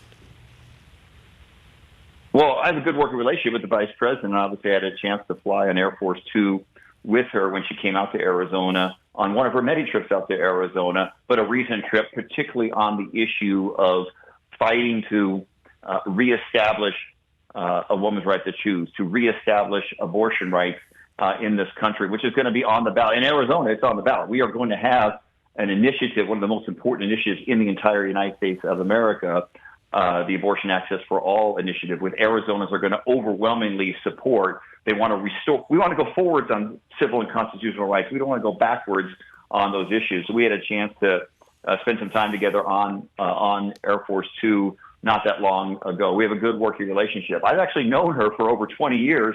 I've known her back when she was the DA in San Francisco, before she was even Attorney General. She and I were both selected for a leadership development program when I was on the city council, and she was the DA through the Aspen Institute. So I've had a chance to get to know her over many, many years, and we've had a good working relationship the whole time. 20 years. I did not know that. That's quite a history. What did you think about her back then? I was impressed by her back then. We had a chance not only to study together, because the program that we were in was kind of a master's level class in political science, both Democrats and Republicans. There was over 20 of us in our cohort. Josh Shapiro was in that program as well, by the way. And we had a chance to kind of talk about political philosophy and why we're in public service, and to kind of remind people that despite the fact that politics can be very difficult, challenging, and there, it is not easy to do. We are in this for the right reasons. We are in this, hopefully in a bipartisan way to try to advance American interests. So, in addition to being in the Aspen Institute program, we are able to travel to India and China to look at our long-term economic competitors, et cetera. And so, I've known her for a long time, and I've really been impressed with her, and I've been obviously had a chance to follow her career and her incredible success. She will have challenges, I'm sure you know, just explaining her record at vice president, a tough job. At one point, she was appointed immigration czar. What's your assessment of how she did in that role, and how she can explain to voters why our border is the way it is now, given the role she had?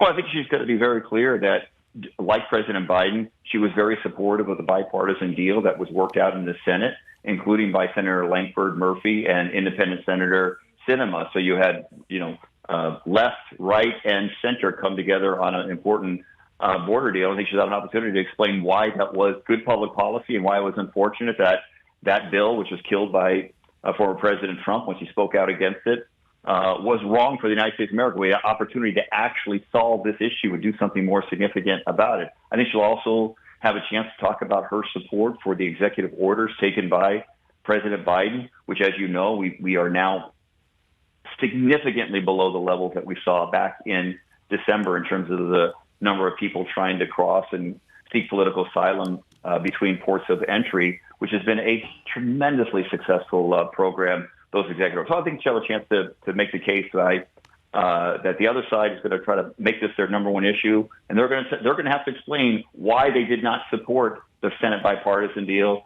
and why they think the president's executive orders were not the right approach on this important issue. All right. Arizona Congressman Greg Stanton.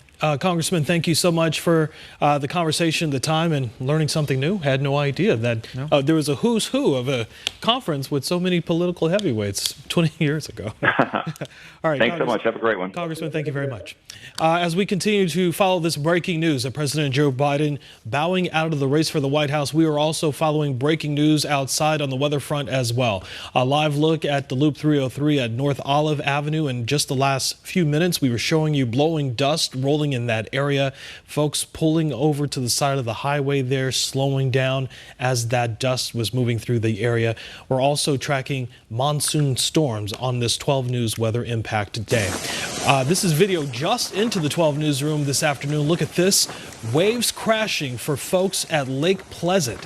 This is video sent to us by viewer Greg Irvin. Look at that.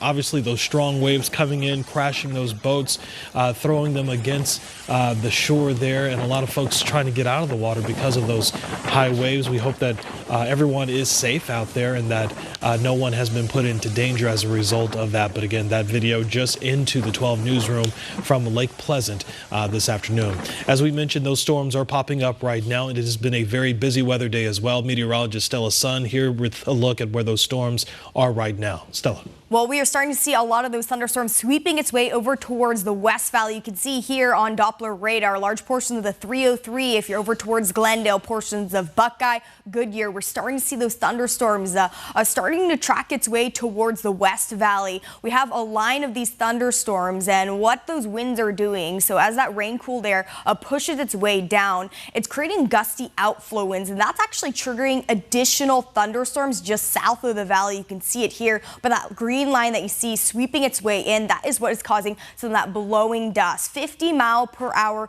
wind gusts and all of this tan coloring here. So it looks like large portions of the Buckeye area towards the 85. That dust storm warning is in effect until about 5:15. So we still got about 30 minutes to go.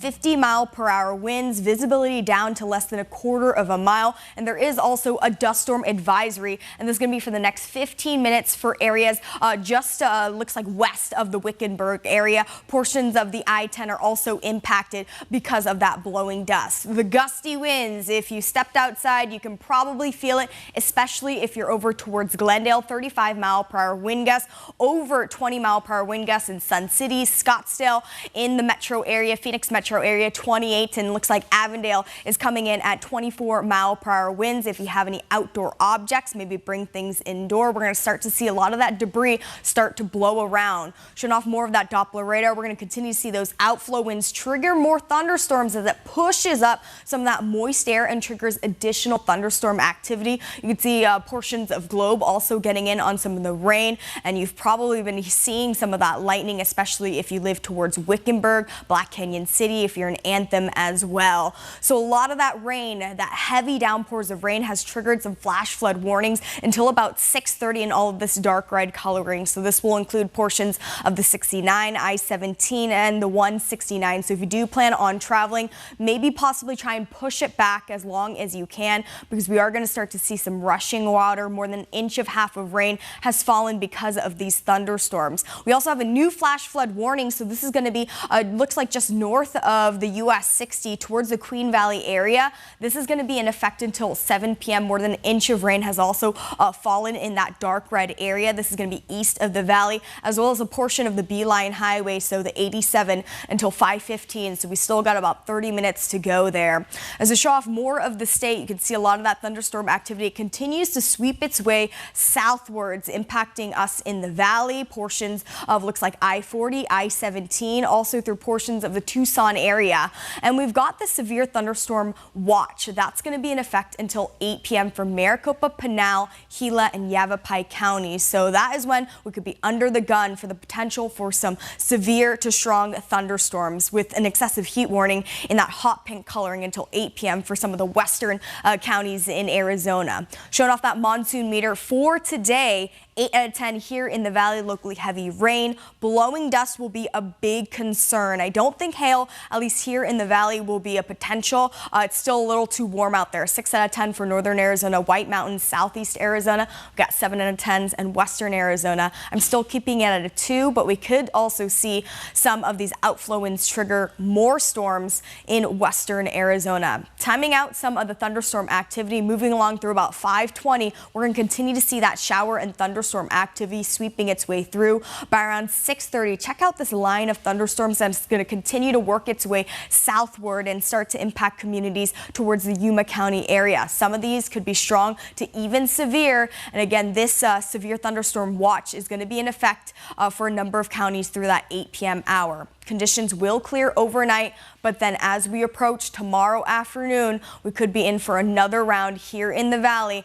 Take a look at this. Some in the overnight hours as you're getting ready for bed, we could see some of that thunderstorm activity passing through portions of the valley. As we check in and get you prepared for what you need to expect until 8 p.m., that severe thunderstorm warning will remain in effect. So heavy downpours of rain could be possible. Download that 12 News weather app, track radar from there. If you get any alerts, especially if there are any severe thunderstorm alerts, that means move your way indoors as much as you can. Temperatures will remain piping hot, but we've called for some weather impacts. This is going to be as we move along through the rest of the week. Those temperatures will remain muggy and hot. Tomorrow we're calling for a high of 111. We're going to continue to track all of these storms and bring you latest updates at 5:30. All right, 12 News meteorologist Stella Sun tracking these storms, monsoon storms that are rolling in through the valley this Sunday afternoon. We want to take a live look at Phoenix Sky Harbor this afternoon.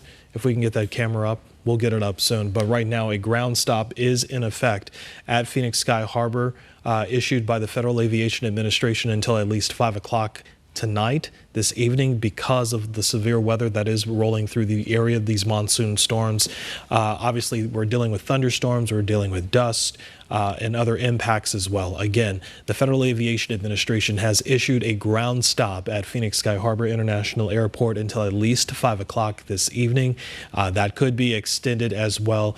We're also getting information from APS. They're telling us that they are dealing with nearly 15,000 power outages across the state because of these storms that rolled in from the north, then into the southern part of Arizona through the valley as well. Again, this is video just into the 12 newsroom this evening from Lake Pleasant. You can see waves, wind impacting boaters out there on the lake, just enjoying a nice day with no storms came through, impacting those folks as well.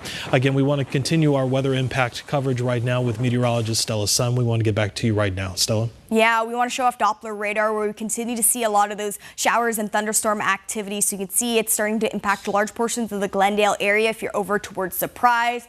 El Mirage are also included in that mix, and it also looks like Buckeye is getting in on some of that thunderstorm activity. So you're probably experiencing some of the heavy downpour, some of the pitter-pattering on your roof. If you see any of that lightning, of course, move your way indoors. So we've got a number of line of thunderstorms that have been working its way south. And as we get that rain-cooled air, it pushes down and it creates gusty outflow winds. So that has been triggering some thunderstorms. You can see that line right there. Those are the gusty outflow winds, and it's triggering some of those thunderstorm activity. It looks like along portions of Maricopa, you're probably hearing some of that thunderstorm activity right outside your door. You can see here in Doppler radar, large portions of central portions of the valley also getting in. It looks like for the most part, large portions of the East Valley still remain dry, but you might see some sprinkles of rain. So we do have a dust storm warning that remains in effect. It looks like large portions of the Buckeye area and portions of the I-10 as well. Doppler radar indicating wind gusts over 50 miles per hour. So this is going to run for about until 5:15, so about the next 30 to 35 minutes or so. And a dust storm advisory, so the potential for some dust storms actually looks like it's getting ready to be expired here by the National Weather Service. But that was through portions of the I-10, and it looks like portions just west of the Wickenburg area. Checking in on those winds once again for you. You can see here they are calming down, but it is still very windy out there. 35-mile-per-hour winds earlier on. We did see those wind gusts over 40 miles per hour for our communities in the Glendale area. 20 for Sun City. Wickenburg, you're seeing those gusts 25. Phoenix metro area, 28. Same for our friends in the Scottsdale area. So we're going to continue to see a lot of that debris flowing around. If you have any outdoor objects, you might want to secure it. Make sure that it won't flop around any chairs. Maybe you have some chairs out there. I've been enjoying some of the nice warm weather that we've been experiencing. Doppler radar here, those thunderstorms will continue to track its way south. So we remain under this severe thunderstorm watch. This will run until that 8 p.m. hour. So that is where we could see the potential of severe thunderstorms rolling through. But all of the thunderstorms that has rolled its way along portions of I-17, the 169 and the 69 has triggered flash flood warnings until 6:30. So some dirt roads could become impassable, and that's where we could also see lower lying areas seeing some of the rushing water just because we've seen over 1.5 inches of rain passing through that area. Flash flood warnings have also been triggered and are now in effect until 7 p.m. for the Queen Valley area. So this is going to be north of the US 60 as well as the Beeline Highway on the 87. A flash flood warning that's going to run until about 5:15 for areas through that area. You can see here Doppler radar. We still continue to track all of this thunderstorm activity. We're going to bring you any updates, any watches or warnings that get issues and get you prepared for what's to come. But until 8 p.m. severe thunderstorm watch for Maricopa, Pinal, Yavapai and Gila counties. If you hear that thunder roar, go indoors. We're going to continue to track this, but for right now, we'll send it back over to you guys. All right, Stella, thanks so much. If you're just joining us at 4:42 on a Sunday afternoon, you are watching live breaking news coverage this Sunday night as we have learned that President Joe Biden has decided to end his re-election campaign for upcoming November. We want to expand the conversation. It's just been Bram and I for the last 2 hours or so. We decided to get more folks in on the conversation. Joining us right now is Stacey Pearson and Barrett Marson. Thank you both for coming in to talk to us about this very historic day in American history. Well, thank you. Well, it should have been a historic day with Xander Schauffele winning the British Open. Instead, we had this interrupt. But this is crazy. I mean, it was only 8 days ago that President Trump survived assassination attempt, and now that was a millennia ago. Yeah. This is now just rocked the whole election again. Two massive incidents in 8 days. This is absolutely a crazy time. And the debate less than a month ago. The debate, I don't even, what debate? I mean, that was too long ago for me to remember. So both of you have been on before with us, Barrett, Republican, Stacey, Democrat. Stacey, you probably called it too, Barrett, but I know you called it. I did indeed. That Joe Biden would eventually be forced out. The law of political physics, I guess. So you're not surprised. He has endorsed Kamala Harris. Does the Democratic Party now just coalesce around Harris? I think the next 48 hours that will be decided. But right now, it's certainly looking like all of the momentum is behind Vice President Harris. She has endorsements from the Clintons, from other senators, Mark Kelly, in fact, from Arizona's own Congressman Ruben Gallego, Senate candidate. We have lots of momentum behind Vice President Harris, and it's going to be really interesting to see. I think about the only person who really hasn't endorsed Harris yet, and again, it's only a few hours old, is Gavin Newsom, right? And Barack Obama. Barack Obama, yeah. But that's it. Otherwise, it appears that the Democratic Party is gelling around Kamala Harris. So the reporting has been that Donald Trump and his campaign have been preparing for Joe Biden. They thought they had a fabulous plan to do that. Now they're confronted with likely Kamala Harris. How tough a shift will that be for Donald Trump? Is she perhaps in some ways tougher to take on than Joe Biden? But there's a lot of dynamics in play, a lot of changes that have to be made. But a lot of the central themes of what the Trump campaign was going to attack Joe Biden on, they still get to attack Kamala Harris on the economy, on immigration. Kamala Harris was the immigration czar, and that hasn't really worked out so well, and we here in Arizona know that. So a lot of those kinds of attacks still work. What doesn't obviously work now is just the age thing, which was a huge problem for the Biden campaign. Okay. And now that's gone. So is that now a huge problem? I was about to say, Look, obviously, Trump will be Trump is 78. Right. He'll be right. They were in high school. No, at the I know, same time. right? I mean, the guy's not absolved on this one. No doubt. But is there any doubt? I mean, Donald Trump tweets or truths or whatever at 2 in the morning and then 5 in the morning, right? I mean, he seems to be to have more vigor. That's not vigorous. Either way, he seems always to be more triumphant, more active, more present than Joe Biden ever has been. Whatever you want to say, I mean, he is of course old, and he of course slurs his words and gets things wrong. But that's just Donald Trump, we say. Stacey, what about that? Well, you can have a crack at the age, but also, is Kamala Harris in some ways a tougher opponent than Joe Biden? Absolutely. And we're looking about issues that Arizonans care about, abortion being at the top of the list. It's funny, your rundown of all the things that Donald Trump's going to be talking about. You didn't talk about reproductive rights. That is going to be front and center. And there's one woman right now who's running to be the president of the United States who understands the decisions that need to be made in an OB's office. And it certainly isn't Donald Trump and the Project 2025 platform that honestly looks at a national abortion ban. I don't know that anyone really cares about the 2025. I don't think anybody understands. I don't think most of the viewers understand what Project 2025 is. But they do understand interest rates are at 7%. They do understand that gas, though fluctuating now, has been at $4, even more a gallon. And that they will hold the Democrats, Joe Biden and Kamala Harris, accountable for. So it's up to them, sure, to harp on reproductive rights, to really try to make that a central focus. But the Trump campaign will make the economy and immigration its central focus. And as the Biden campaign planned, and I don't know how much a Harris playbook would divert from that, is Trump still the focus, whether it's Biden or Harris? Absolutely. Yeah. Trump is absolutely the focus of this. The other issue we as Democrats were having going into November, when ballots are getting mailed in 80 days in Arizona, is apathy. We're young Democrats excited. We're diverse Democrats excited about this top of the ticket, with two old men who were in high school at the same time fighting it out. This changed everything today. So with Biden stepping aside and a young woman, a young black woman coming in, it's changed everything. We're no longer going to be fighting against apathy. So I want to ask, so looking ahead to the convention in Chicago, frankly, I imagine something akin to 1968, not nearly as fraught as that was, as violent as that turned out to be, but you have younger people, Palestinian advocates, protesting there pretty vigorously, I would expect.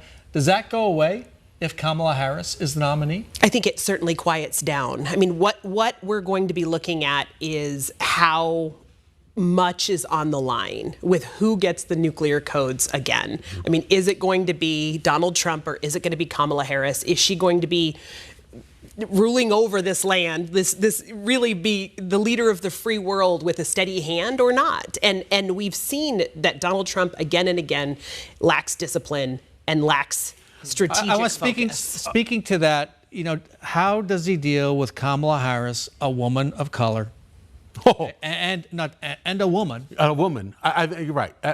Look, Melania Trump had a hard time on stage the other night. yeah, I think it's going to be a challenge for him to deal with a woman and a woman of color, but that's never stopped Donald Trump before. But what I would like to speak to is something that Stacey pointed out that is a problem for Republicans, and that is the young people. I literally had lunch last week in Tempe near ASU, and our waitress was 22 or 23, and she talked about how her friends didn't care as much about abortion. They saw Joe Biden as a war criminal. Those were her words, a war criminal for his support of Israel against the Palestinians. They also mentioned how Barack Obama is a war criminal and Bill Clinton, whatever. But they are unexcited to vote for Joe Biden. I think this may change that calculus, and Kamala Harris may bring in some of those young people who are angry with Joe Biden on the Palestinian issue. So I do think that is something really to watch for young people who already want to come out to vote for the abortion initiative. So I mean, it makes it to the, it stays on the ballot, and it's up to now Kamala Harris and Ruben Gallego to convince them, stick around, come for abortion, but stick around for me. And so I think that's going to be something to really watch for, in ASU, U of A, NAU pockets. We're hearing Republicans talk about the 25th Amendment, invoking the 25th Amendment to remove a president, saying that if Joe Biden can't handle a campaign, how can he handle the presidency? Your response to that? His statement wasn't anything about not being able to handle the job for the next, 4 months, 5 months. It was all about doing the right thing for the country, and that needs to be celebrated. Joe Biden did something for the country today that we needed him to do. We as Democrats and we as Americans needed him to do. And yet, he was being forced out of the presidency. He did not do this willingly. Do we agree to that? Absolutely, 100%. The media and the donors and the Democratic insiders forced Joe Biden out, and I don't know that that's the wrong move. We saw on that debate stage someone who has lost not just a step but a mile, and I think that this is warranted. This should have happened maybe 8 months ago, 10 months ago. He should have had maybe a Lyndon Johnson moment in the spring to allow a full Democratic primary. But if I'm a Democrat, better late than never. I was going to say, as for Kamala Harris, the accomplishments, and we've talked about this, that have happened during the Biden campaign, have those not been touted enough? And can that be her message going forward?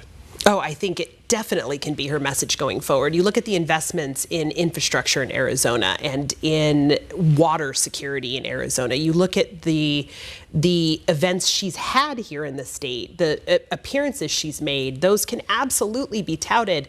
It's hard, particularly with infrastructure, to talk about how exciting this stuff is when you're stuck in traffic because there's another lane coming in on I-10. I mean, it's a little difficult. But Arizona's economy, the manufacturing that is occurring, the CHIPS Act that invested in TSMC and all of these giant huge employers. Those are things that Kamala Harris can take credit for. You both work on campaigns, you deal with messaging.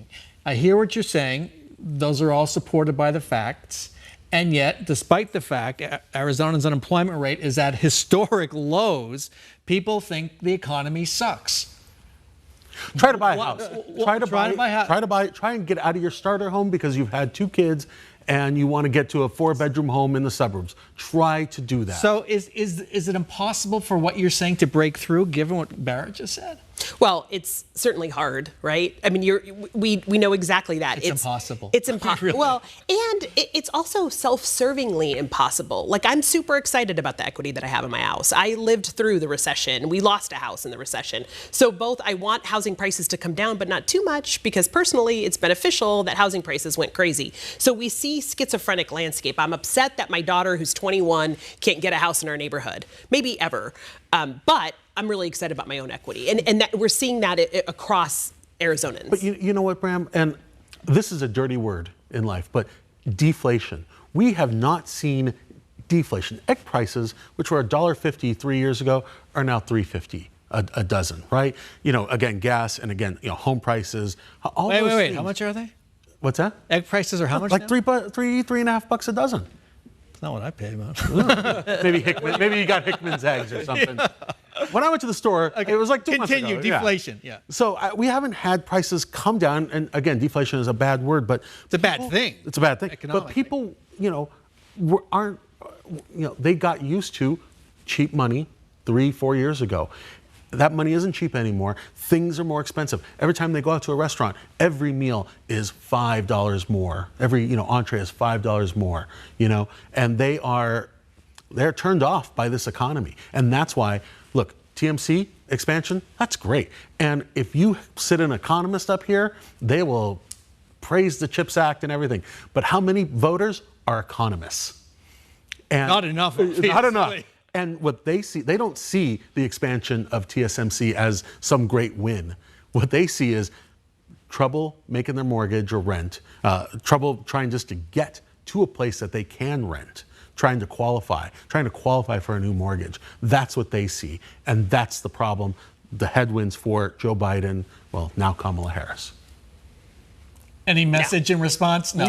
Nah. And Brad, that's exactly right. And that is why, look, I understand reproductive rights are important, and the Democrats. We're going to go on abortion? And Democrats will hammer that. But I'll tell you, the economy and immigration, when Donald Trump or any Republican is talking about anything other than the economy and immigration, they are losing. No need to talk about transgender, boys and girls bathrooms, nothing like that. Talk about the economy and talk about inflation. Okay, let's talk about something else. Let's go one step down the ticket to vice president. We're hearing a lot of buzz from Arizonans about Mark Kelly, right? As a potential, not just Arizonans. Nationally, as a VP nominee, rate his chances as being the pick. No, he's so good on paper, right? He's an astronaut, for the love. People love astronauts, and even more importantly, he's in a position where Governor Hobbs could appoint his successor, and we would start this whole rigmarole again. This seat could perhaps be hexed, and we could have a election every 2 years. Another $200 million campaign for eternity. But he's in a really good position. He would help carry Arizona. He also talks about immigration in a way that's sane. The border wall that Trump erected is silly and nonsense and clearly not working. But I think he really has a huge opportunity. There are two things Mark Kelly really puts him in a pole position. I don't know that it's going to be him, of course, but he is a veteran who flew combat missions, and Donald Trump just picked J.D. Vance, a former Marine. So you've got someone who can take him on there.